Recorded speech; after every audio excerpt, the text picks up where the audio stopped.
Hello and welcome to Super Switch Headz, the premier Nintendo podcast on all of the internet. My name is Patrick Knisley. My name is David Howe, and boy, oh boy, we have a very special guest on today's episode 207. We got the one and only Dan Murphy, aka DCD, back on the show. How's it going, Dan?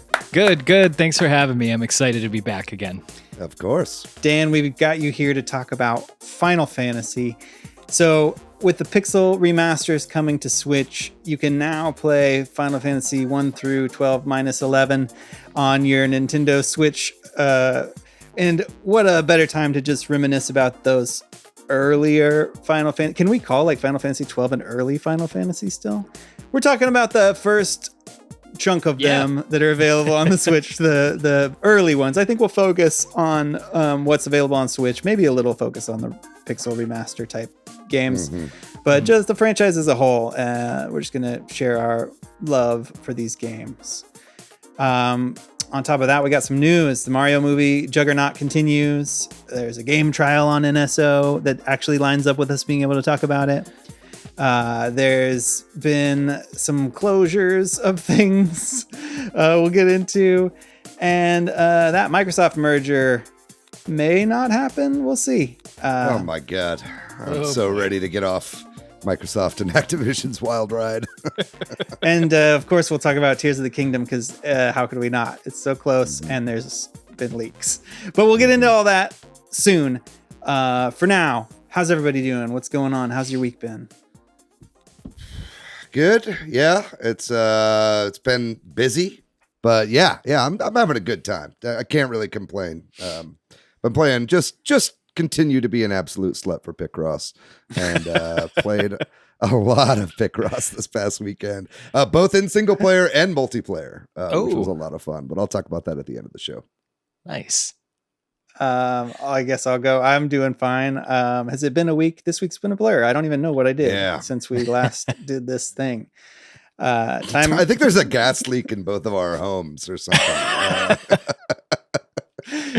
I don't know. Like I live such a week to week schedule. Like today, was honestly, I've been home since COVID. Like I haven't had a job in an office for now 3 and something years. I think today was the first day I was like, am I lonely?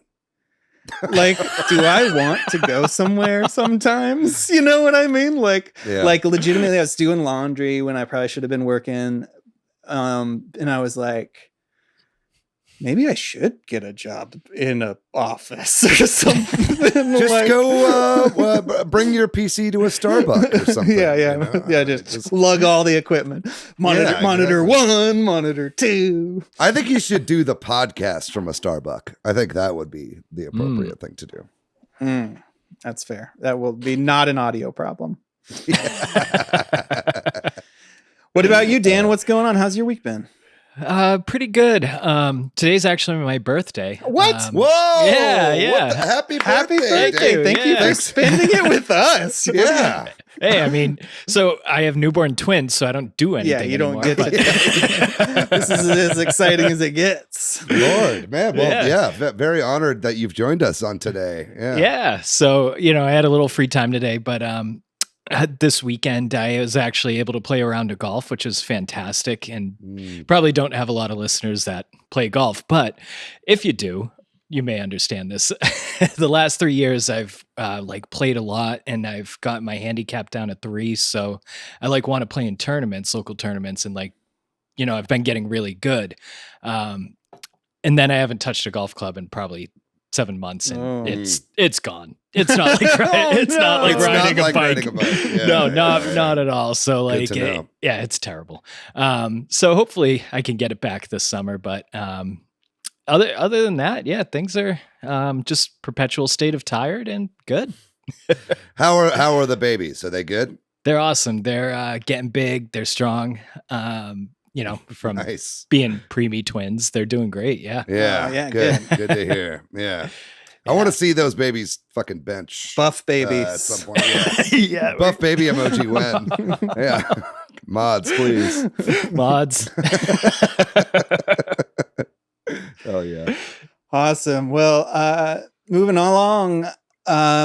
last week we did an episode about Advance Wars, and we got lots of great comments over in our Discord. The Huge mentioned they also had that nitpick about the voice acting, but they've been playing a lot of the game. I don't know, Jack either asked about the fog fix, which isn't something we talked about in the episode. Apparently in the original games, the enemy wasn't affected by fog, only the player was. But my understanding is they've fixed that. We didn't talk about that, right? Yeah, the fog of war was something that made it hard for the player to actually know where it was, but it wasn't an issue because it just wasn't programmed into the Game Boy Advance version. They basically made it to where the enemy AI is kind of dumb in this game and like doesn't know like the fog of war affects them as well, the same as it would a normal player. So that was a good question. We didn't talk about it last week, but yes, they did fix that. Also, a couple shout outs to New Metal Zaddy and Cena. They also were playing the Advanced War games. Cena in particular mentioned they're curious about going back to some of those old ones that never came to the West, like Famicom Wars and stuff. Let us know if you do. Yeah. And then Karuseta said they came for the Nintendo Talk, but stayed for the Animorphs references. David made some Animorphs references last episode. And I will continue to do so, Kirosetta, just for you and me. Oh boy. And then over on the YouTube, Sproulix2 said, I miss Matthew. And we do too. And Matthew popped in to say that he misses you. And that's you, listener. Not just Sproulix. No. Yeah. I don't all know. of you. I don't actually know who the you is, but I'm speaking for Matthew. Yeah. I miss Matthew too. Yeah. Well, if you want to be shouted out on next week's episode, send us a note. Let us know what you think. Maybe you've got a good Final Fantasy story. Share it with us and we'll share it on the podcast. And otherwise, we appreciate it if you share the podcast with a friend or post it online somewhere or hop over to the YouTube and hit the like and subscribe buttons. That helps us out. Thank you very much. Yes. And with that, we're going to talk about the news.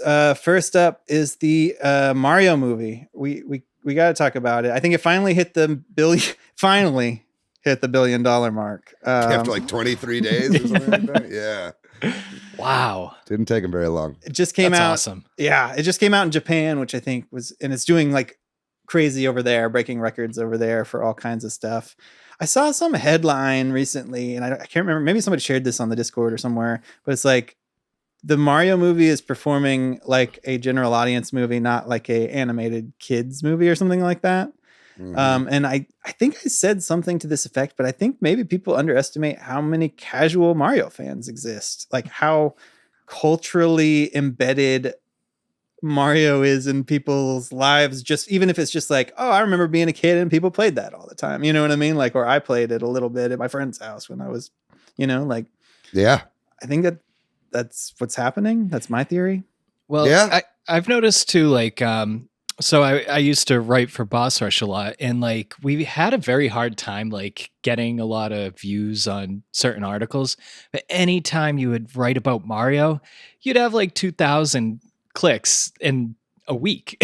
You know what I mean? When you're like trying to bust your balls for like 40 clicks on a Xenoblade article. It's just like Mario just like it attracts people. It's so underestimated how many people actually know and love and like want Mario news. Yeah. It's crazy.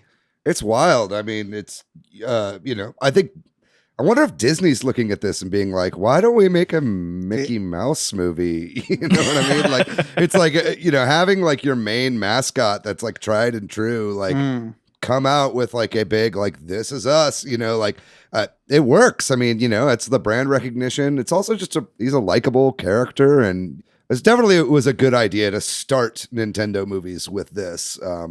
It sounds like you're saying from your data, DCD, that Xenoblade movie should not be Nintendo's next movie. I would be first in line. Numbers Matt and I will go. Don't worry. Yeah. It does seem too that over the past week there were like some theaters here in the US that released the Japanese version of the Mario movie here in the US. Apparently it has some differences. Like the script is slightly different, and it's got the Japanese voice actors and stuff like that. So I guess they're trying to kind of cater to the weeaboo audience here, and or the real Nintendo diehards. But I'm sure that helped a little bit having multiple versions of the movie here in the States. And yeah, it's great to see that this movie is still performing really well. Yeah. Next up is that there is a game trial that we can actually talk about. It's the Cadence of Hyrule, the Crypt of the Necrodancer sequel featuring the Legend of Zelda. It's got a long name. It's it's happening from now when we're recording this until May 7th. So yeah, this is your chance that we can alert you to. Actually, I'm excited that we can actually point people to something on this, because usually they line up from Wednesday to Wednesday or something, and it just doesn't make sense for us to talk about it. You're a big Zelda fan, DCD. Have you played Cadence of Hyrule? Yeah, I don't know. I kind of like the idea of the game, and then I played it, and I was like, this sucks. I just like, I don't know. I couldn't get into it, and I just dropped it. It's like a cool concept, but I don't know, not for me. Yeah, it's kind of hard to wrap your brain around. I mean, I feel like the rogue, like the real roguelikes, like the games that are actually kind of like Rogue, like Cadence of Hyrule and Crypt of the Necrodancer are like that, where it's like every time you move, the enemies move as well. You know what I mean? Like the top-down dungeony games. There's a game that I've been playing this week that's also like that. But like having that with rhythm added onto it is just like, it's two things that are kind of hard to understand at the same time. So it's never been really in my boat. But now's a good time to try it out again. I might give it another go. It's something that needs your full attention to, and like I feel like when I'm playing Switch, I'm like also watching TV or something else is going on around me. You know what I mean? So it's like I can't just like focusing on this game is like, I don't know. Fair enough. I bought it but never played it. I should probably at least try it at some point. You should definitely try it. Yeah, I have it. We'll move on then to a news story about Monolith Soft, the Xenoblade developer. Like many big Japanese developers recently we've talked about, they are giving a sort of across the board raise. I know that we talked about there's been some push from the Japanese government to do this. So maybe it's happening at lots of companies, and I only pay attention to video game companies, but seems like they're giving a pretty big increase to especially new employees or graduates or something like that, 22%. And then across the board, they're giving some raises and stuff. So awesome. It's always nice. And Monolith Soft just pumping out the stuff, right? Like just how they make so many giant games so quickly. And like so fleshed out too. Yeah, like, from what I hear, the new Xenoblade DLC is excellent. And really high quality, and I don't know. Yeah, they just it's quality and quantity that they do at Monolith Soft. And scale. So if anybody deserves it, it's them. Yeah, and the scale is like what blows my mind. Like playing Xenoblade 3 and just seeing like so much in the distance in your handheld. It's like, whoa, these guys are awesome. Yep. Well, we'll move on to Lego news. Nintendo has been, making these Mario sets, and then there were Luigi Mansion sets, and now we're getting Donkey Kong as well. Honestly, it's kind of look cool. Like, I don't know how you feel about this, but like there's a bunch of sets. There's Diddy and Dixie and Funky and Cranky Kong and just iconic things like the plane and stuff like that. So I don't know. Mine carts, right? Oh yeah, and there's a mine cart set, which would be a lot of fun. I think it's only a little bit of mine cart, but that would be fun if you could make your own. Like you have to buy like 10 of them to make like a proper level. But man, I haven't done any of these like Nintendo Lego sets. I feel like I'm not like really the market for it, but for some reason, I like really want these. I like just want the little guys. Like I'm just a big Dixie fan. Like I like Dixie's like one of my favorite video game characters ever. And like seeing that and the Cranky figurine and and fucking funky and stuff. Like, I don't know, man. I just think these look really cool. So sign me up. I don't know if I'll actually buy them. Right. But Someone buy them for me. I kind of feel the same way. I've been trying to buy less stuff. And but this one, and I probably won't buy them because I'm committed to that. But like, these definitely gave me pause. It's like, they're so cute. I want a Funky Kong. Yeah. Well, unfortunately, the new DLC for Horizon Forbidden West called Burning Shores is getting review bombed on Metacritic by homophobes, essentially, right? I mean, because of the content in it, and they were just like slamming it, and I think it's just a bummer because we've complained about Metacritic a lot on here, and it continues to happen, and Metacritic is like, we're gonna do something about it, and then they never do, right? They should just get rid of user reviews, right? Yeah. Or just like you have to link your PSN account or something to it to like make yourself a little bit more accountable rather than just going online and being a review bombing douchebag. Like there's got to be accountability because that's insane. From anyone that I know that's played this DLC said it's amazing. Yeah. You know what I mean? I don't get it. Yeah. I've never been a fan of user reviews on anything because it's just so easy to fuck the system. Not that I'm like, oh, hey, game reviewers are gospel, and I think people can have their own opinion, right? And I think a lot of look at the Mario movie. Like, I loved the Mario movie. I thought the critics, Rotten Tomato score was not accurate to how I felt about that movie. But it's just an opportunity for like fucking gamergators and homophobes and transphobes to just like team up on anything that's like remotely progressive. You know what I mean? And I'm just getting real sick and tired of all this fucking homophobia and transphobia on the internet, man. Like, and it's like not on the internet. It's in our politics, and it's like fucking everywhere. And it's getting really, really obnoxious. How like the culture war is now like targeting like specific groups of people. It's always been like that, obviously, but I feel like it's gotten worse and worse. And I just really wish, I just really hope that soon, generationally, some of this trash just gets swept to the fucking ocean. You know what I mean? Let's keep the trash out of the ocean.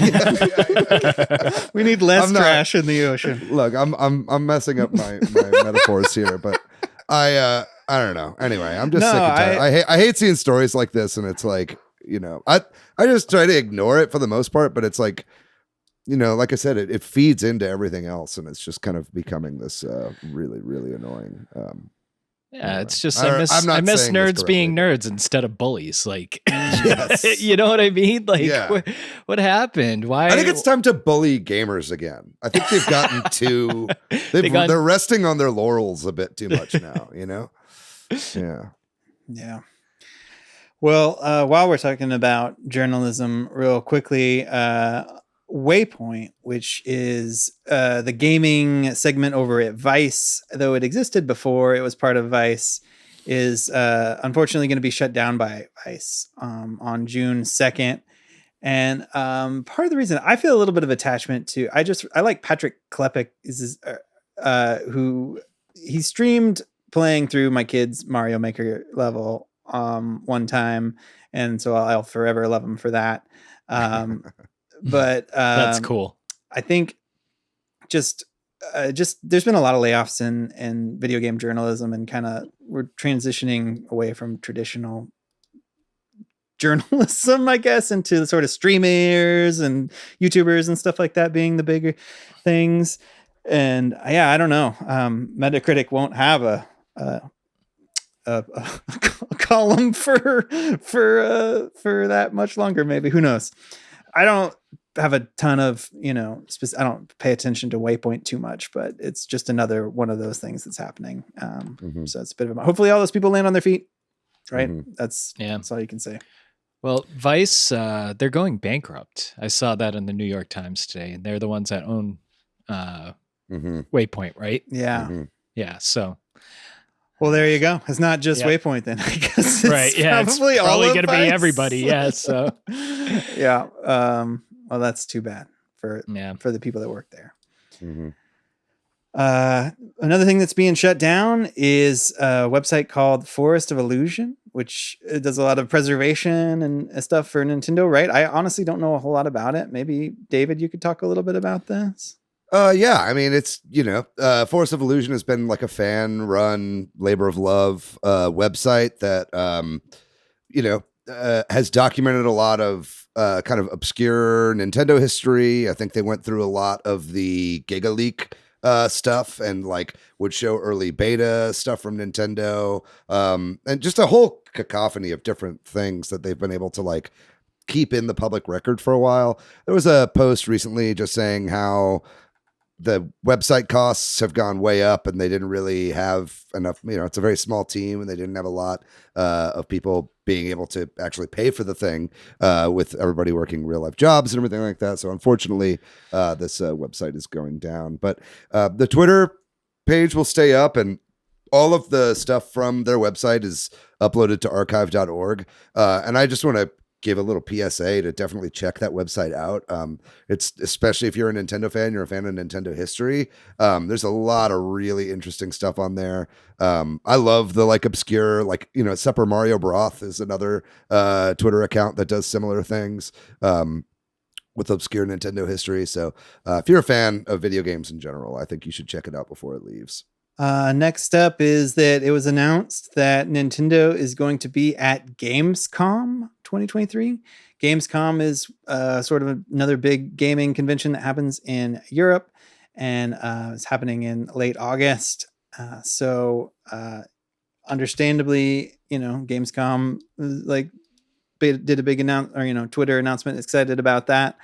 What do you think this means? We wondered a while back when they said they were going to do Nintendo Live in September, if maybe that meant we'd get like a direct or something around then. Do you think there's any reason to speculate this is the direct week? I mean, I don't think we'll get a direct in August, especially if we do get one in June or July, right? So I don't think that's likely. That said, I do think there's a chance we get some announcements here. A lot of people have been speculating that this might be the place that we see new hardware potentially, given that it's at the end of the fiscal year. I don't know that that's necessarily the case. I mean, Nintendo hasn't been a part of Gamescom for the past few years. So them coming back now, I'm not really sure exactly what that means. But it's good to see them back anyway. I think that NOE's headquarters, Nintendo of Europe's headquarters, is in Frankfurt. So it's not like a huge trek for them to get out to Gamescom. But I don't know. It's interesting to see. What do you think about this, DCD? I don't think we're going to get a direct there. I feel like we historically just get a direct the first or second week of September every single year, right? Yeah. Because it's isn't that the first week of the fiscal year for them? I think so. Yeah. Yeah. So I think that's kind of like their launching pad for the new year. So I don't know. I don't really expect them to do anything. They don't seem to do much at these big shows anyway. Mm-hmm. It'd be interesting if they were out at PAX, they're out at E3, but they're here and they show off something new. It'd be like pretty fucking random, right? Yeah, exactly. Yeah. I'll go ahead and swing and say they're going to do it. I think there's going to be no June direct, and there will be one there. Yeah. Hell yeah. You heard it here first, folks. There we go. It's Hot happening. take. Love it. Man. We'll move on to the Microsoft merger news. So in the UK, or I guess it's the UK, whatever the regulatory agency is there, it's called the CMA, the Competition and Markets Authority, has blocked the acquisition of Activision Blizzard, allegedly over concerns it would hinder cloud gaming. And in particular, I think, and I don't know a lot about how this stuff works, but my understanding is that they whatever their rulings are, is they're like, it's not a problem for consoles, but it's a problem for cloud gaming, which seems weird. Because that doesn't seem right. I mean, I don't know. I mean, does Activision Blizzard have a big, I guess, because I don't know. I can't speak to their reasoning, but everybody seems like everybody kind of thought this was going to happen, and now this is happening. Apparently, they can appeal this decision, and I believe that Microsoft has even said that they are planning to appeal this decision, which they have to do in the next couple of weeks. But then, so this will drag on probably at the very least. Yeah, it just is going to keep going and keep going and keep going. I'm so tired of it. I just want it to end one way or the other. We'll see. It's very odd that cloud gaming is where the sticking point was with the CMA. I think that the servers in Europe, and I think I might be wrong here, but I think I read somewhere that the servers for like xCloud that exist in Europe, and I think that also covers the UK for the servers that they're using, actually limits the number of active connections throughout all of Europe to like 5,000 connections or something like that, which is not that much, and it's never hit that limit. So it's like, what is the fucking big deal? Like, it's like, would you really think that it's like cloud gaming is like taking, you know what I mean? Like maybe it'll get better over time, but it's just weird that this is the sticking point and not the Call of Duty situation, which is what everybody seems to think that this is mainly about, right? Mm-hmm. I don't know. Maybe they just think that cloud gaming is the future, and that them having too much IP would lead to Game Pass being monopolizing. I don't know what you guys think about that. Yeah, I don't know. I don't think much. I just feel like Xbox has just been taking hits. They had that like amazing direct, or not direct, but like the E3 that was all digital.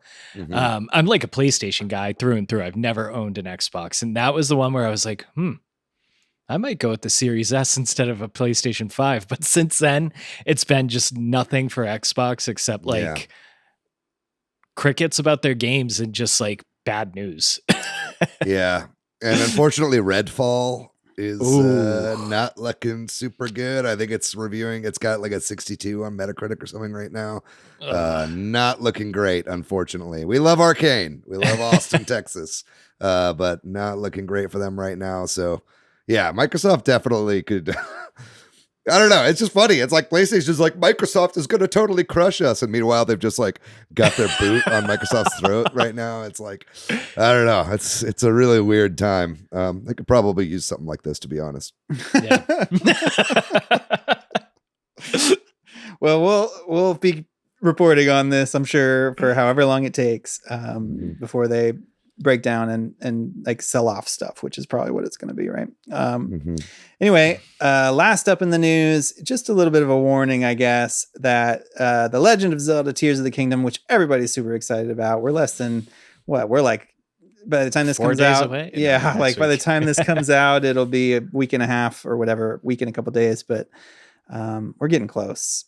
And the whole game is out there now, right? Like there were people like streaming it and playing through it and showing off how it starts and all kinds of stuff. Yeah, apparently it's already working on PC as well through the Ryujinx emulator, running at like just about 30 FPS. So it's like definitely out there. I think I saw a video right before this that people were concerned it was going to have DRM. Apparently it doesn't even have that. So I think if you have a Steam Deck, might be an interesting proposition. Did you guys see the like hands-on impression videos? Like Nintendo did an in-person event recently where people actually got some hands-on time. I think reviewers got like 70 minutes with the game or something like that. You guys didn't watch any of that? No, I'm avoiding it at this point. I think I know don't really that. care. Yeah. Like I'm excited. I'm so hyped for Zelda, but like I don't want to watch other people play before I play it. It doesn't do anything for me. Well, if anything, it kind of ruins it a little bit, or not ruins. That's the wrong word, but for me, it hampers it. To each their own. I watched like all of those fucking videos. Dude. Yeah, good. I'm like, the hype is like totally infectious for me right now. Like I'm totally on board the hype train. And so any little morsel I can get, I like to see and pick apart and then kind of make my own opinions on. And yeah, so I'm pumped. That's funny. You guys didn't. I'm the only one that watched that. So I figured you guys would have been all over that.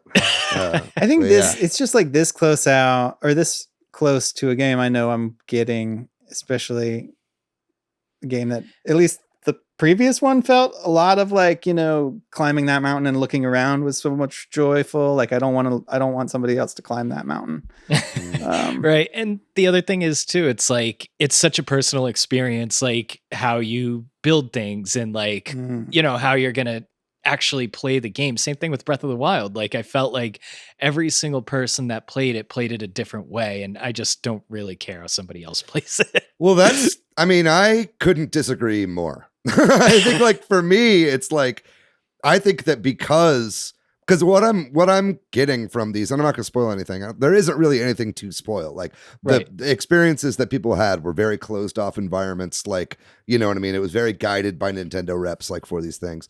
But what I'm understanding from hearing people's experience talking about it is that like, there's like a million ways you can do anything that you want to do, right? Like if you need to get up to a thing, you can build a little fire under a hot air balloon, or you can use Ultra Hand to just throw it in the air and then rocket up to it and then glide off. You know what I mean? And so it's like, so for me, I think part of the fun of this game is going to be like, I'm going to do it the way that I want to do it, but then I want to see how everybody else did it and see the creativity of everybody else. So I think like that's what's been really exciting for me watching a lot of these previews is like, that seems to be the case. Like, it seems like you could get to your objective any way you want. There's like a definite way you're supposed to do it, but like it seems like most of the people trying it out didn't even do it that way, right? Like in these hands-on impressions. So that makes me really excited. I can't fucking wait for this game. I'll say this right now. I just submitted my PTO request for May 12th at work. So I've got that Friday off, baby. I got it cleared. So I'm excited. Nice. Well, I think we can agree on the excitement. But yeah, no, I think once I get into it, then I'll want to see what other people are doing and some of the stuff. But yeah, well, we're going to be talking so much about that game. Not next week, but the week after. So we'll move on. That's been it for the news. We're going to take a short break. And when we come back, we're going to talk all about Final Fantasy, all the Final Fantasy games that are now available on Switch and that franchise. All right, we're back. And this week we are talking about Final Fantasy. We thought it would be fun to just kind of talk about now that you can play a bunch of Final Fantasy games on your Switch. We'll kind of focus on those games, but we're going to talk about the franchise as a whole, especially the Pixel remasters. And I don't know, I want to share memories of Final Fantasy. Final Fantasy is a series that's very dear to me, but as I have admitted recently on this podcast, I stopped playing at 7. So like I haven't played any of the more modern ones. But I have a lot of great thoughts and memories about this franchise. I know, Dan, one of the reasons we had you is you feel similarly. Oh, I love Final Fantasy. It's my absolute favorite series. I've played all the games. I don't love all of them, but like I replay Final Fantasy 7 probably every 2 years, and Final Fantasy 9, like I replay that game all the time. But it's just one of those games that like I always fall back into and like replay them over and over and just love the story, love the music, love the gameplay. It's my favorite series by far. Wow.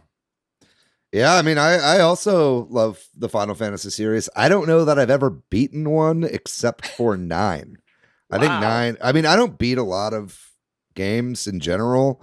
Particularly JRPGs are difficult for me to actually finish. But that said, I've played almost all of these games to at least some degree, and I agree. I mean, they're really super fun, and I'm excited now to have the Final Fantasy Pixel remasters, and I think that the Pixel remasters are really, really well done, and it's an opportunity to, kind of definitively to have like definitive versions of some of these games that never really made it to the States back in the day. As I understand, like Final Fantasy V, like by far the best way to play that game is in the Pixel remasters, right? Oh, definitely. Yeah. So I'm excited to talk about some of that. And it's nice to just have 1 through 10 on the Switch, particularly since, Final Fantasy famously was a Nintendo franchise, up until 6 and then moved away to PlayStation, starting with 7. But it's nice to see them all back on the Nintendo platforms.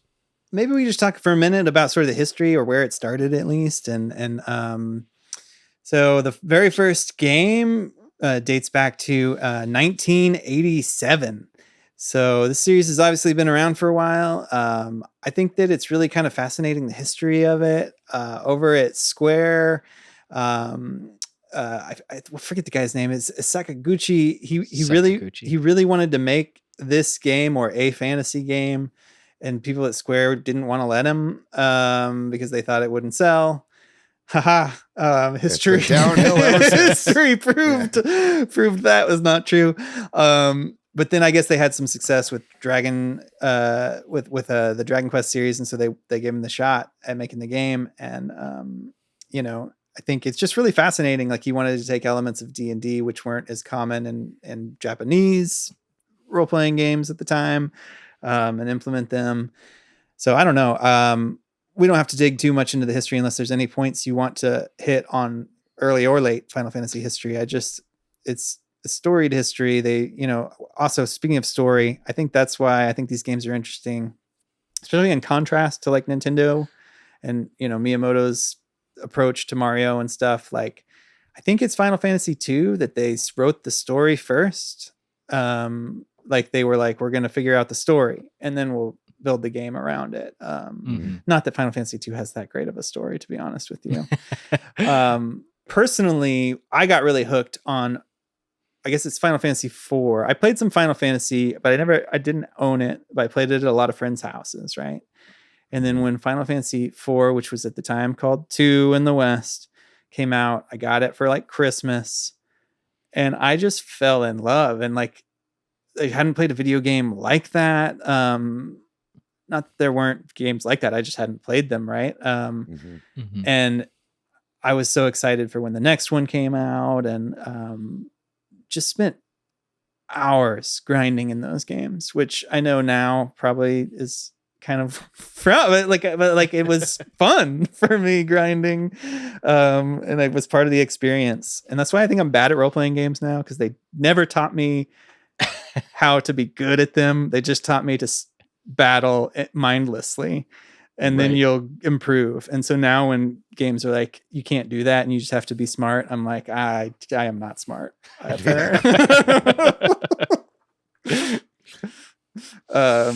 don't know. That was my entrance. Like, I just have a lot of specific memories around too. Like, I really do vividly remember playing it. Strangely, like, I shared the Super Nintendo with my brothers at first, and then they kind of lost interest in it. They were older than me. And like, so I started Final Fantasy 4. I have a hard time calling it Final Fantasy 4. Like halfway through, because they are not even halfway, like a third of a quarter of the way through, they'd been playing, and I just picked up where they were, and eventually I restarted. But like, I was just so smitten, and that's like that. I just literally remember picking up their save file and being like, what is happening? I don't know, but I've got this. You know what I mean? Like, I want to jump in on just the history part. Yeah. So there's just like this funny kind of rumor that goes around about like the name Final Fantasy, where people think that it's like it was Sakaguchi's like last chance to create a game and Square to do like this thing, and it was like his final fantasy. No, they actually just wanted to name it Fantasy Battle, and there was a board game with the same name. So they actually liked the alliteration of FF and just came up with the word final. So yeah, it's like not a cool story at all. I mean, it's always been a kind of a question or a dispute on what has the worst misnomer in media history, be that Final Fantasy or Never Ending Story. Both are incorrect for several reasons. But yeah, I was a Sega kid growing up, so I missed out on, these Super Nintendo JRPGs that I ended up absolutely loving later on in life. This one, for the listeners, I'm holding up Final Fantasy Anthology on PlayStation. It was Final Fantasy V and Final Fantasy VI. So Final Fantasy V was actually my entrance into the series. And oh, really? Yeah, like most people, like the first Final Fantasy you play is typically your favorite Final Fantasy. So this one is definitely mine. I think I kind of just fell in love with like the job system and like how the battles went. And it really was like the first game that I just like could not put down. It's so good. The story's like pretty cheesy and fantasy. Like it's a tropey crystal story again. Right. But what they did so well though, it's like they had so much in this world for you to explore, and it felt more open-ended than any other game I've ever played before. And then I kind of just ended up playing, 6 right after, loved that. 7, people kind of crap on 7 now, but 7 is probably one of the most ambitious games ever made at the current time. You know what I mean? It had like the CGI, it had just such a big world. One of the best stories like in all the games still, I believe. Twists and turns, like that's a game I love and just can play over and over and over and over. Yeah, 7 for me was my first one that I played for the PlayStation. Actually, no, I tell a lie. It wasn't on PlayStation that I played that. I think I played the PC port of 7 back in the day. Oh, I had wow. it on my computer. Whoa. Yeah. And so I played it on that. And I loved it. I think there's a reason why like the Final Fantasy VII remake is just the Midgar stuff, because it's like as soon as I left Midgar, like the game was kind of over for me. Like I understand like there's way more to the story, but like that is like the aesthetic that I loved. I loved the kind of like science fiction-y kind of steampunk aesthetic of that part of the game, right? And that's what really drew me in. And then it was like the other ones didn't like really entice me as much because I'm more of a science fiction guy than I am a fantasy guy. But I did grow to love them over time. Again, that's another reason why I think 6 out of the original ones is one of my favorites, because it's got mechs and it's got all this kind of steampunk aesthetic and stuff like that. So that I really enjoyed. It wasn't until later that I got really into, actually it was only recently, I bought Final Fantasy 9 a long time ago, like on PlayStation. But then only recently when it was on Switch did I actually play through it for the first time and like really enjoy it and actually beat it. And I was like, holy fuck, this game is incredible. I think it's probably my favorite one at this point, maybe because it's the only one I've beaten. But I had that Final Fantasy Chronicles as well on PlayStation, and I've got the strategy guide back here for Final Fantasy Anthology. Or no, excuse me, you had Final Fantasy Anthology. I've got the thing here for Final Fantasy Chronicles, which was a really weird collection. It was 4 and Chrono Trigger. Yeah, it was Final Fantasy IV and Chrono Trigger for some reason. I don't know why it's called Final Fantasy Chronicles. Very much like like some of the Mana games are put in as Final Fantasies for a Game Boy. But it's like I think it was just like back then we didn't really know what JRPGs were when these games were coming out, so they just called all of these things Final Fantasies. And all the numbering system was way off, and it was whatever. But that was kind of my introduction to the old school ones. Was with 4 and Chrono Trigger, weirdly, on the PlayStation. Even though those are objectively the worst ways to play those games because of the loading times. I mean, they've got really cool like cutscenes in both of those, but yeah, those are some of the history of where I got started with the franchise. Nice. Well, I think that like, with this recent release of the Pixel remasters, maybe we could talk just a little bit about the first 6 games, and then we could kind of move on. I mean, we've covered some of our memories and stuff, but I also want to have some more I want to share at some point. But me personally, I have like dabbled in 1 and 5, and I have beaten 2, 4, and 6, but I've never, ever even touched 3. So my experience is kind of limited on 1 and 5, but I've played some of them. And I'm kind of excited to try these Pixel remasters because, like you said, I think this is the best version of these games. I played 5 on emulation, or one of the best, right? Like I played 5 on emulation, I don't know, decades ago, or at least 15 years ago or something like that. And it was not the best experience because I was playing it on a PC with like mouse and keyboard or something, you know what I mean? And like, that's fine actually. But like, I just, I think emulation has come a ways that like, and so on and so forth too. So, but Dan, have you played all of 1 through 6, or you said you have, right? Yeah, I've played every Final Fantasy except 11. Oh, okay. And that includes like all those weird ones, like all the spin-offs and the 0, 12-2 yeah, or whatever. like all those crappy games. But yeah, I've played pretty much all. What of about them. what about you were talking about how the one you haven't played is 3, Patrick? Did you play the DS version of Final Fantasy 3 TCD? I didn't. It was actually pretty cool. It was like a full-on remake, like in really? 3D. Yeah, Oh yeah. wait, yeah. I did play that version, but it was on mobile. I played that game on mobile. I guess they also put it on a mobile. Yeah, I played it on DS. I had it on a Nintendo DS, and that's how I played that game. But it was a really cool. It's like, we're talking about how like the definitive versions of the Pixel remasters. There's actually a lot of like, there's a lot of debate about that. I mean, Final Fantasy VI on Game Boy Advance had a whole other dungeon that is not included in the Pixel remasters. 3 and 4, I think both got 3D remakes for the DS that have content and story beats that are not included in the Pixel remasters. It's like the Pixel remasters are really good for if you're looking for that classic experience brought up to modern standards. Low really, right? friction to get to them too, right? Like Exactly. Yeah. On a platform that everybody probably has. Yeah, right? where you're not playing on your phone, which isn't usually ideal too for some. Although they are also available on phones. Right. The Pixel remasters. I don't like playing games on the phone. It was just the only way to play 3 at that time for me. So Yeah. I really wanted to play it because it was like the only one I hadn't played yet. Yep. I played through 2 on my phone. Yeah. Okay. Well, we're jumping all over, and I think that's great. I think objectively, even though I have never played 3, I'm going to say Final Fantasy 2 is the worst one. Yes. I don't even think it's close. Yeah.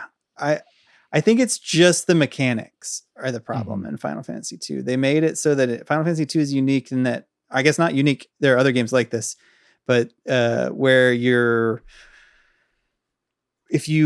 whatever weapon you use is how you gain experience. It's not winning battles, it's doing things, and getting hit gains you experience. So the easiest way to play the game is to just hit your own party members as you're playing, because then they'll and then heal them. And there's really no reason not to do it. The game's mechanics fight against you, I feel like, in that one.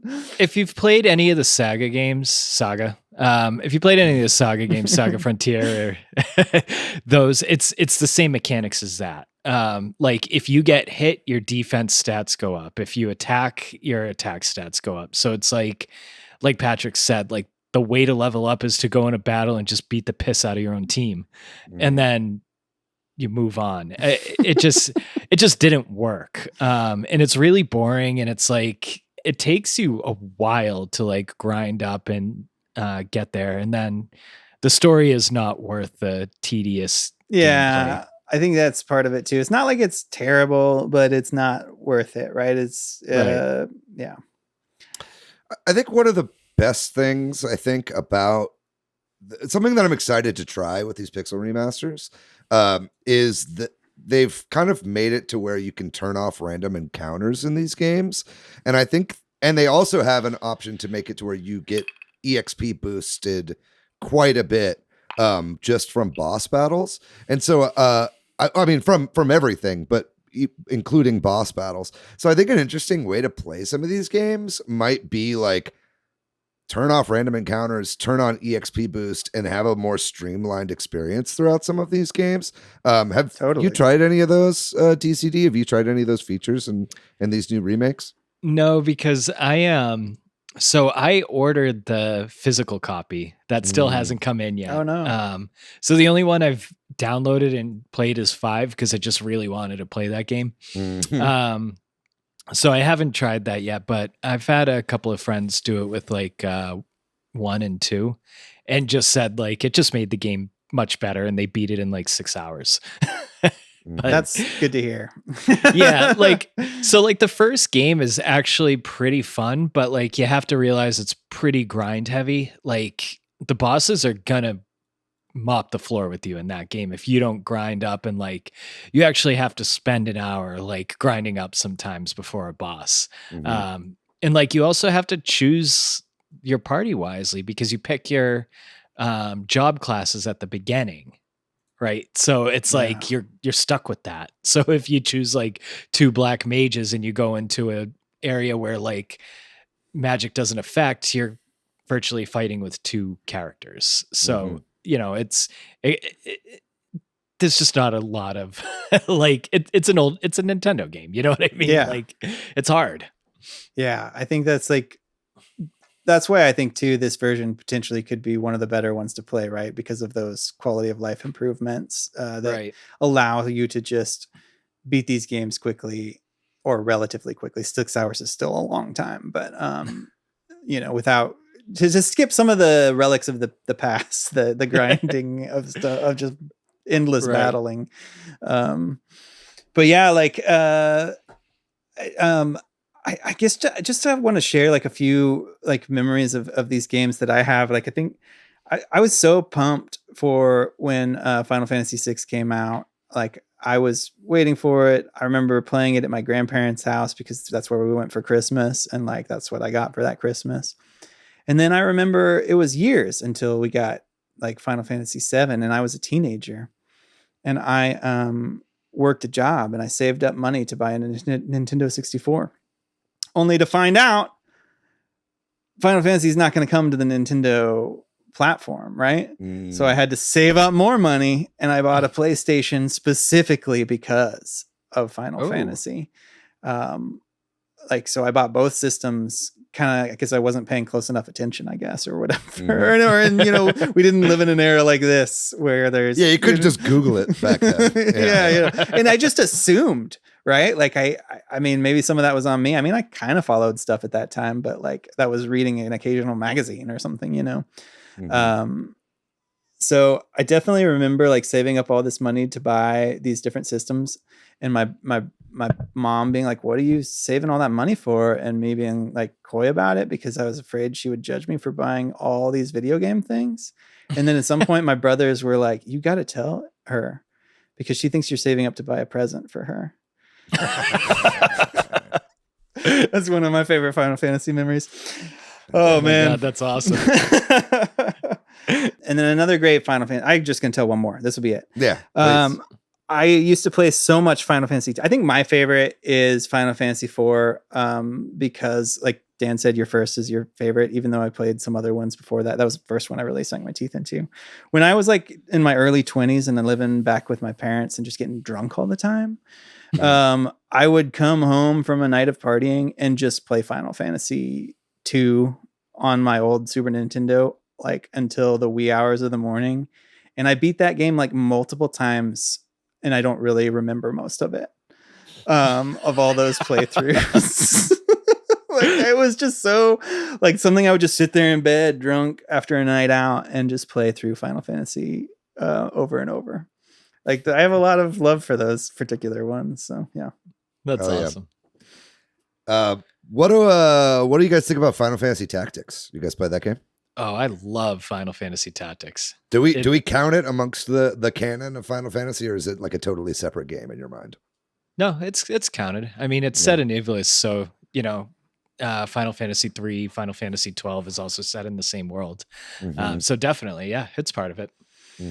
Man, that was another game that required you to be smart, and I bailed on early because, like, again, you only like the dumb fantasy. I was really only good at grinding.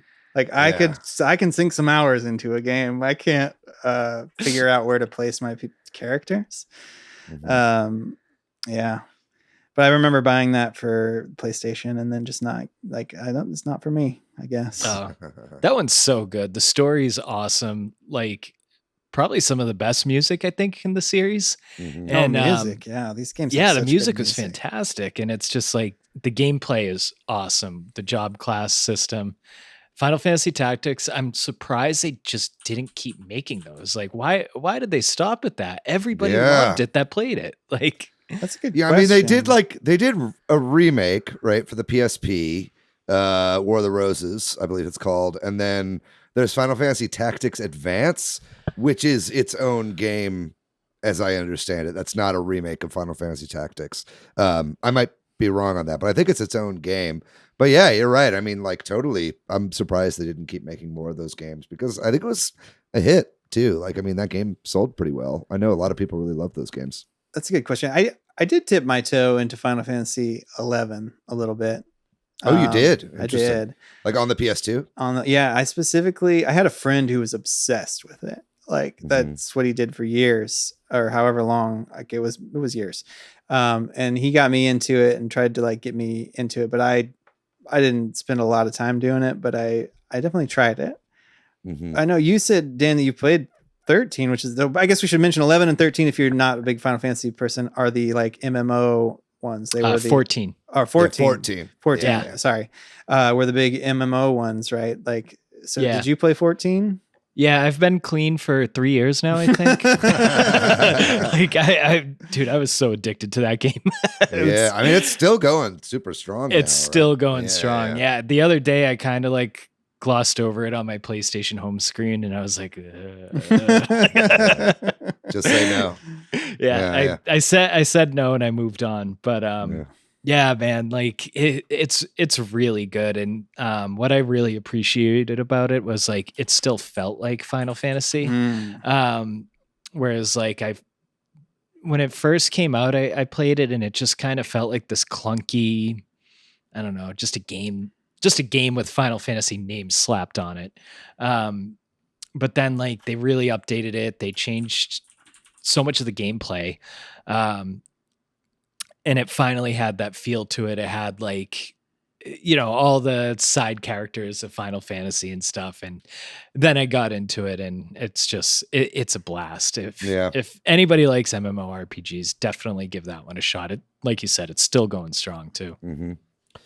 Yeah, I remember when 11 came out, I was super tempted, but also I just know that MMOs are not for me, right? Yeah. I mean, like I think I tried like Asheron's Call back in the day on PC, like, and I was like, oh wait, you have to pay for this game like $10 a month or something ridiculous. I didn't like understand the concept of like continuing to pay for a game like over time. Right. So that was something I like didn't really want to do. But I did the idea of playing online games on a console was so like attractive, you know, like I did have a modem for the PS2, I suppose. I played like I think played Tony Hawk 3 online and like what else was online? I played like Twisted Metal Black and shit like that online. But yeah, Twisted Metal would be such a fun online game. It was, yeah. They should have Battle Royale Twisted Metal. Yeah, I say it all the absolutely. time. Bring I it mean, back. we'll see. We something we didn't talk about in the news. The Twisted Metal got a trailer and a poster for the new Twisted Metal show. Yeah, I think it's coming. I think it's on Peacock. But, No way. Yeah, a friend of mine is actually working on that show, or was in the writers' room for that show. Oh, for that's season 1 amazing. anyway. But just at the time, it was that, and then like Dreamcast, like playing like games online on the Dreamcast was like mind blowing at the time, right? But never did eventually dip my toe into 11, and I'm probably better off for it. You had to buy like this special PS2 hard drive for it too, right? Like, so there was a bit of a barrier of entry. It wasn't you had just to like download stuff. It was like the amount you couldn't fit on like whatever. It's been a while. My memory of what system had what, but it just didn't fit on a regular PlayStation 2. So you had to have the drive or whatever, which is like a separate purchase. Anyway. I mean, we've talked a lot about the Pixel remasters here. We've talked a lot about 9 and 11. 8 was a game that I think like a lot of people back in the day were like, fuck this game because it's like a love story and they just like wanted something cool. What do you guys take on Final Fantasy 8? Does it hold up as well as the other ones? Is it still kind of a maligned title in the series? What do you guys think about that? I'm not a fan. Yeah. I hated the story of 8. I just thought the plot twists were so cheesy. And like so much of the story just didn't make sense. Like there's a part in the first like disc where you get set up with a sniper to snipe the sorceress, and then the sniper is afraid to shoot a gun. It's like, who the fuck came up with that? It's just like the story kept just doing stupid things like that, and then like it kept getting stupider. Like they were just on the moon, and then like I don't know. It's so convoluted, but great music. Probably the best in the series. I was gonna say I think 8 has the best soundtrack out of all of the games. Yeah, it's got some really amazing. incredible songs. Yeah, Man with the Machine Gun is a great one. I think the division that happened roughly around 7, but definitely by 8 is kind of where I fell off Final Fantasy, just because the aesthetic changed so much. I feel like to your point, David, things kind of got more sci-fi. They've always been a sort of mix of fantasy and sci-fi in the games, but I feel like somewhere around then the visual style changed, right? Like we went from sprite based like to 3D graphics and stuff like that. And I think I watched my college roommate play 8 and fail out of college because he played so much of that and some other games. But I would just sit in bed, watch him play it, and I was like, this just is not the Final Fantasy I remember. And and 8 in particular, it stands out. Like they had the card mechanic. Wasn't there cards that you like? And I would watch him do that stuff, and I just was like, that does not feel right. The card game's the best part of Final Fantasy. Yeah. It's one of the best parts of Final Fantasy 9 too. Yeah. I'm an old early Final Fantasy curmudgeon. I just think I've been one like if here's a good question. If I was gonna try to play a Final Fantasy game past 7, what should it be? 9. 10. Yeah. 9, 10, 12.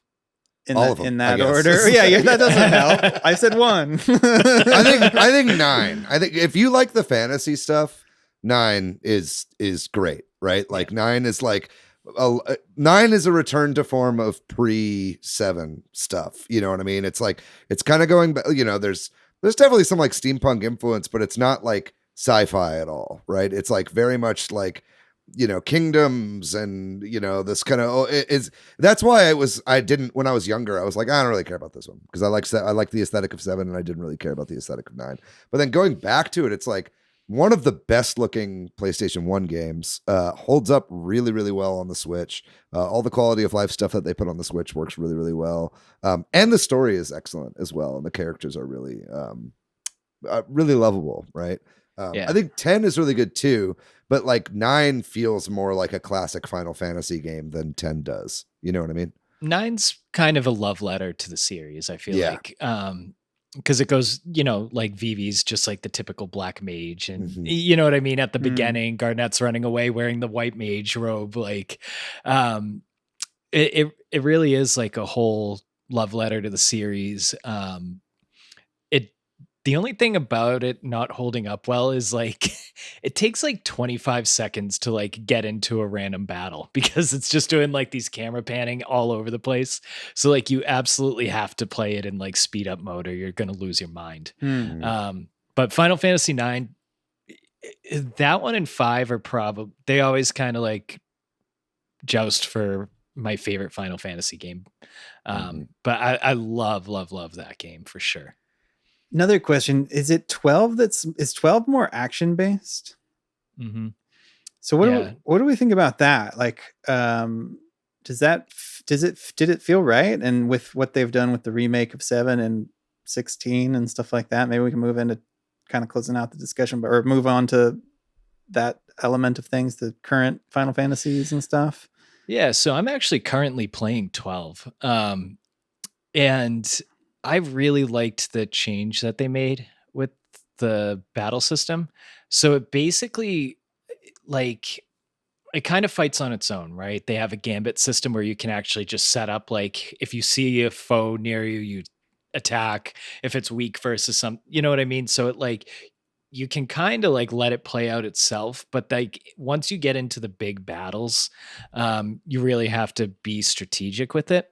So basically, like, it combined exploring these areas and still being able to like grind a little bit because you don't have to go into random battles. You could just kind of run into an enemy, let it fight itself, and kind of just keep exploring. So in my opinion, Final Fantasy 12 has some of the best gameplay in the series. And I think they did it really, really well. And I just read that Final Fantasy VII Rebirth, they're actually going to do the Gambit system from 12 in Rebirth. And that made me really excited for the game. I know it's like super beloved, but yeah, it's like it always seemed like it was a bit too inspired by Final Fantasy 11 for me to like really give it the time of day. But I know a lot of people really love 12, and I know a lot of people really hate 13, which is funny. But yeah, I mean, I think, that's definitely one I'd like to try at some point.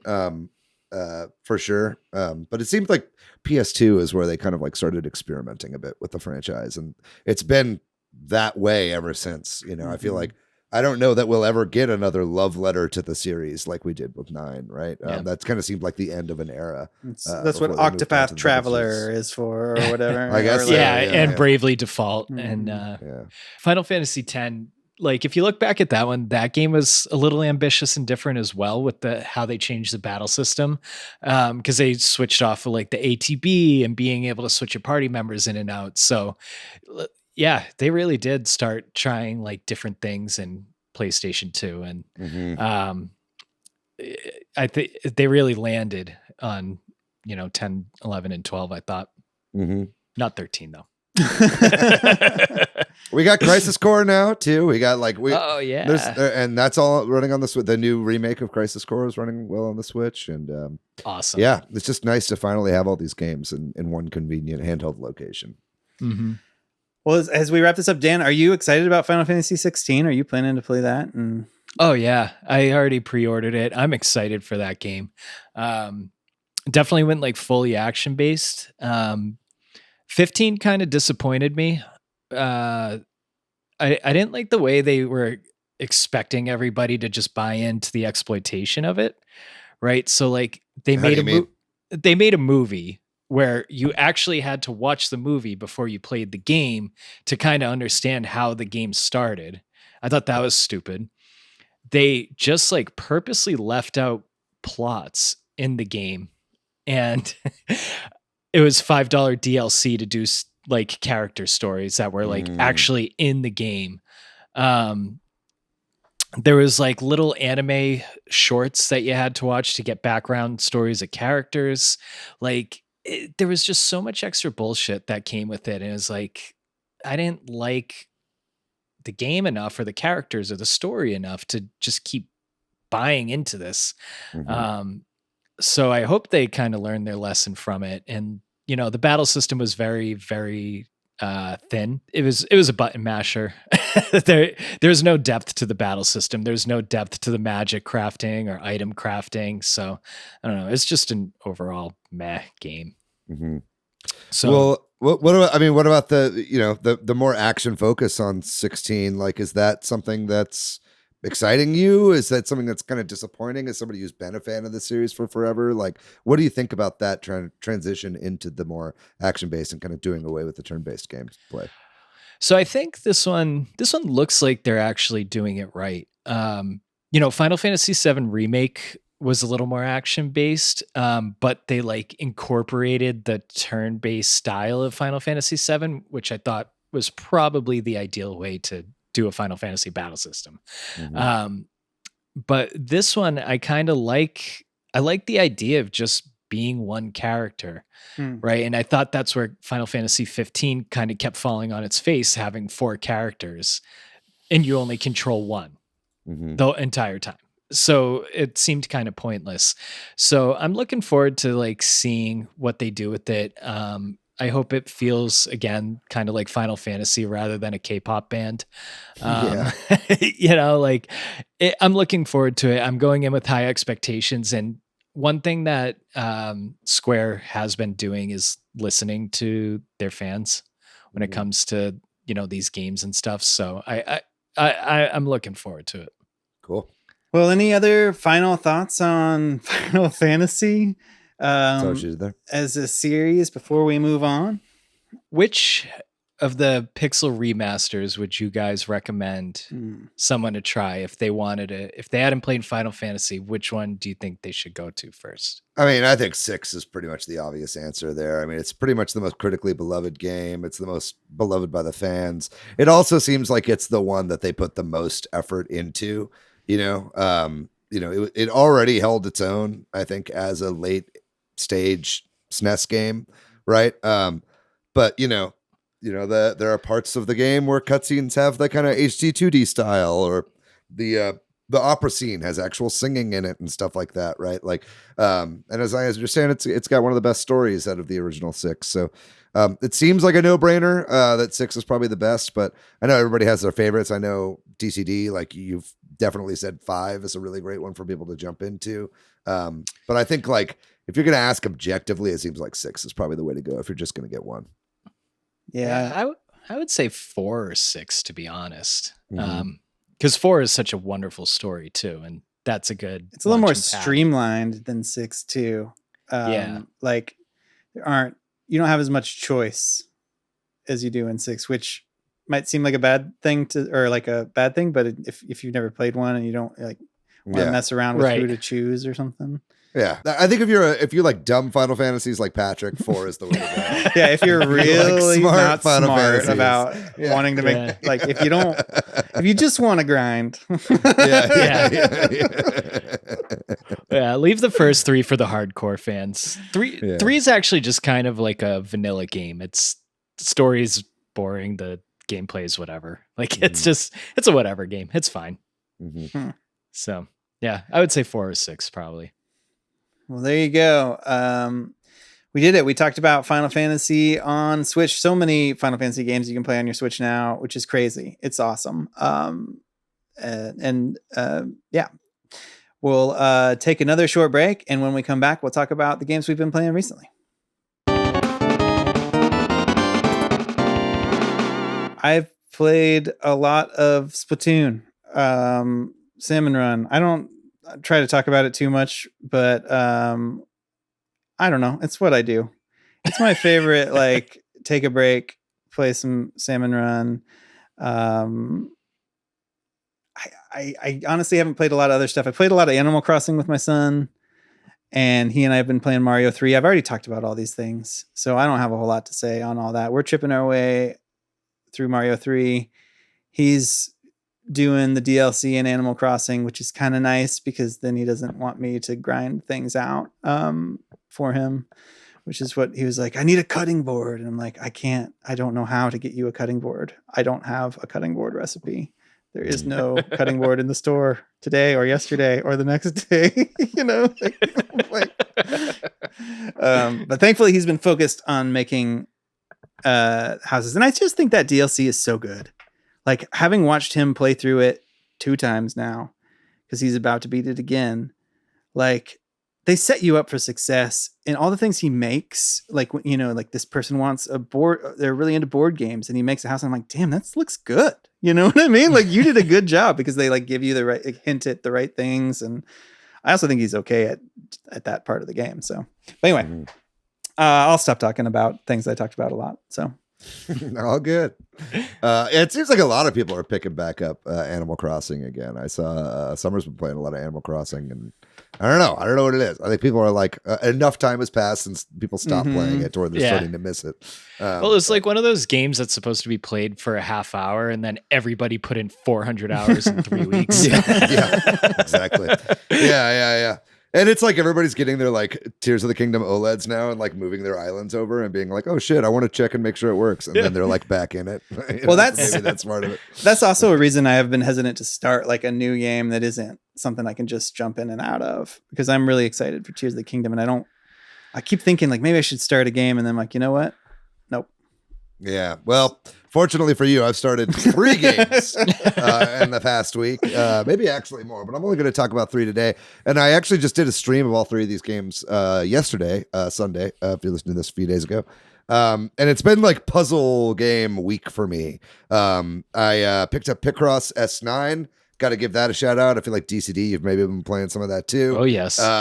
Great fucking game as always. Definitely like, what's funny about the Picross S games is like the pictures that you're making become more and more obscure the longer that the series goes on. Like I feel like it's all like strange breeds of animals that I've never heard of, or like flowers I've never seen before, or like, you know what I mean? It's like really obscure shit that I'm making now in this Or it game, just like looks really like funny. grass and it's like basket of fruit. Yeah. Exactly. But no, I love that. I've gotten my friend Bloom, who I've been hanging out a ton with recently, really into Picross, and we've been hanging out a lot, and so we've just been playing a shit ton of like multiplayer Picross, which has been a ton of fun. And I don't know if you've ever played those games multiplayer DCD, but I haven't. Solving the puzzles together is like more fun than you would think it would be. Just kind of like chipping away at it yourself, and then it kind of tells you like who got the more things at the end. So it's like slightly competitive, but really cooperative. Oh, that's sweet. Oh yeah, it's all you can play with up to 4 people in Picross S9, which is nuts. Also, the rewind mechanic is pretty helpful for when you like make a mistake, because I don't play with any hints or anything like that. So it's like going back and figuring out where you went wrong. It's kind of tough, but when you can rewind like 100 moves that you just did, like it makes it a lot easier. So do you still get the like gold badge if you use rewind? That's on a it? great Because question.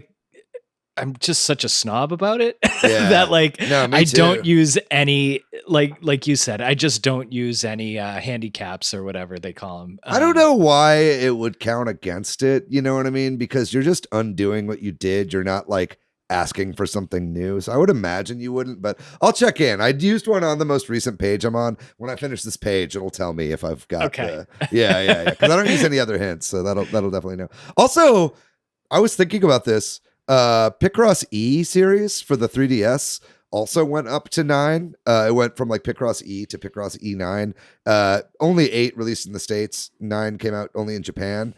But that was the last of the series in Japan. So I'm wondering if there being a Picross S9 is an indicator that a Switch 2 is about to come out. You heard it It'd be here funny if, first. like, Of all the hints. That's my theory, is like Jupiter's Picross games. But They're scheduled. They exactly, dude. Like, If only Matt was here to talk about the Switch Pro. I know, dude. I know, but He loves that thing. I kind of like legitimately think that we might be onto something there. But anyway, I'll move on. I love that theory. Yeah. Other puzzle games I've been playing recently, I also picked up a Shovel Knight Pocket Dungeon, which is a super fucking fun game. It's really, really, really good. It was just on sale for half off because a new DLC just dropped, a free DLC for the game. And it is very similar to Crypto the Necrodancer, where it's like a rogue type roguelike, you know, it's like very similar to those top-down dungeon crawlers, but it's got the kind of like match color puzzle mechanics of puzzle games. So it's like when you move, the enemies move, or if you like hold for a while, the enemies also move, but then it's kind of like dropping down like it's a match 3 puzzle game. So it's like this great blend of roguelike and puzzle that I've never really played before. And man, it's fucking addicting and really, really fun. And like once you wrap your head around the mechanics, that game is a fucking blast. You know, Shovel Knight now is like, you know, its own whole genre of game at this point. You know, there's so many like Shovel Knight spin-offs. Like I still want to try Dig and stuff like that too, but don't sleep on Shovel Knight Pocket Dungeon. You know, like I never played all the Shovel Knight games, but this one really stuck out to me as like a fan of the puzzle genre. And man, it's a fucking blast. I love it so much. And then lastly, I want to give a shout out to Magical Drop 6, which is the latest in the Data East Magical Drop series. Data East is obviously no longer around, but you know, it's super fucking fun. I mean, if you've, I really recommend everybody try out Magical Drop 2, which is on Nintendo Switch Online on the SNES games. This is just like an evolution of that franchise. It's so much fucking fun. It's like a really fast-paced match 3 puzzler where you are always playing against another person. So it's kind of like Puzzle Fighter or something like that in that regard. But you can basically kill your opponent in 2 ways: by forcing garbage to like push their shit down and fill up their whole stage, or you can like hit a quota of number of things cleared. And it's just like the most actiony like puzzle game that there is. Like it's super, super fast, and you have to be really on your toes in order to beat it. It's not very beginner friendly, which is why I would recommend people try Magical Drop 2 before picking this game up. But man, I had a really good time with it. It's also got a lot of like weird boob jiggle physics on the characters. So if that's what you're into, there's something for you as well in this game. But for me, I'm just really enjoying the gameplay, and it's right up my alley. So those have been the 3 games I've been playing recently, just going hog on some puzzle games on the Switch. What about you, Dan? What have you been playing?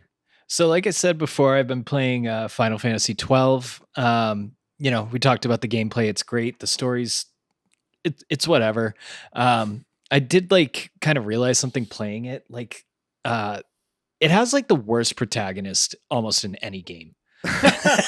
Like there's 2 characters, Vaughn and Pinello, in this game, and it feels very much like they were just thrown in last minute because there's actually no reason for them to be there.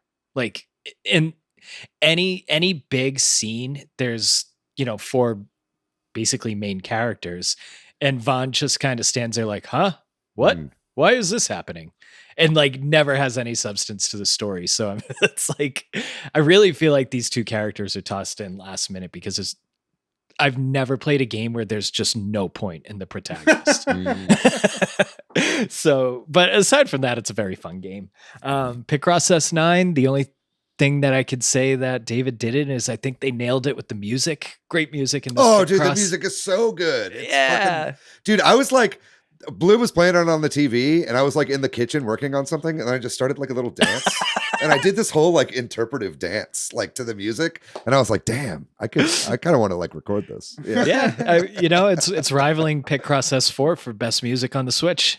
Really? See, I think S8 had a really good soundtrack. Oh, S8 was really good. Really good. Anyway. Do you know Jupiter just dropped a whole playlist of all the soundtracks for the Picross S games on YouTube? Did they really? Oh yeah. Oof. I'm such a fucking slut. All right, anyway. Yeah. I'm gonna stop. All right. How do I keep going from there? Yeah. I've been playing a lot of Tetris 99. That game was out for 4 years and I never won a match. And then all of a sudden it just clicked. And like I'm winning matches left and right and I can't stop playing it. So like I've been playing a lot of Tetris 99, probably because people like stopped playing it. That's why I'm winning. And then I am about to start the Xenoblade DLC and hopefully can get enough time to play it before Zelda comes out. But I know that's not going to happen. But I'm really excited. It's like, man, you got to give us a little bit of a heads up so I can plan this out better. Like, you can't just give me a 50-hour DLC and be like, hey, it's coming out in 4 days. They really dropped that one, like, or set the expectation wrong for that one. Yeah, they said it was supposed to be out by the end of the year, so I kind of just assumed it was going to be like a fall thing, earliest. But nope, here we are. So that's it. Awesome. Well, Dan, thank you so much for coming on and joining us to talk about Final Fantasy. Really appreciate it. Thanks for having me. Yeah. Thanks to MilkyWay.co for doing our website. Thanks to Corduroy for doing our music. If you're looking for me online, Patrick, I am PDYX most places. I'm pretty much everywhere on the internet at Monolith Fiji. And what about you, DCD? Where can people find you online? You can find me on Twitter at DCDM99 and I guess Discord. Just Hell DCD. Yeah, say hi to me. How about a plug for Boss Rush, huh? Oh yeah. I mean, I haven't really been doing anything with them, but yeah, check out the website, bossrush.net. It's a fun website. A lot of Never cool mind. Very good, very good. Well, check out Boss Rush either way. It is a cool website, and there's a lot of cool people on there. And then, if you'd like to find our show on social media, we are at Super Switch Headz on Instagram and Facebook. We are at Switch Headz on Twitter. We got a website, switchheadz.com. And then we got our Discord. We'd love to have you guys join that when we have a Facebook group as well. We'll have links to both of those in the description of this episode. Discord's a great place to be. It's always fucking popping. New people are joining every week. I love to see it. The Zelda channel is just constantly popping off. We're really excited in there. So come join us to join in the discussion on that. But that's going to do it, folks, I think, for this episode on the Final Fantasy series. We're the countdown to to Tears of the Kingdom has officially begun. Can't fucking wait. We're going to have another episode next week. Probably not on that, but I'm sure we'll talk about it in the episode as well. But please make sure you tune in and check out all our old episodes too. Check out all our shit. We got stuff everywhere. We love it when people check out our shit. This is not my best outro. But other than that, folks, we're going to call it. You guys know the drill. Stay safe out there. Be kind to yourself. Be kind to one another. Play every single Final Fantasy Pixel remaster before Tears of the Kingdom comes out. But other than that, we love you very much. We'll see you next week. Bye-bye.